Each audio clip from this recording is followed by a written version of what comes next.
Hi folks. This quick video covers basic RV hot water system maintenance to extend service life and reduce replacement costs.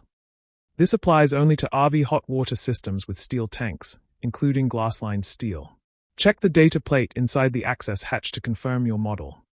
My 2015 Kia Nomad is fitted with a Suburban SW6DA. We'll inspect and replace its sacrificial anode. The anode protects the steel tank from corrosion. Glass linings develop micro cracks from heat cycles and road vibration, so corrosion protection is still required. If the anode is not replaced, the tank will rust and the heater will need replacing, much sooner than otherwise. Inspection is recommended every 6 months of use, with replacement typically every 12 months. Tools required: 1 1/16" socket with a short extension and ratchet.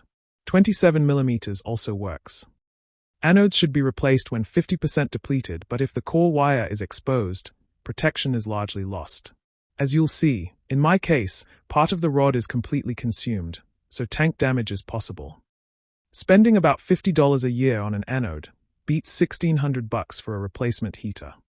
Let's get into it. Firstly, and most importantly, ensure all hot water is drained from the tank and the system is cooled.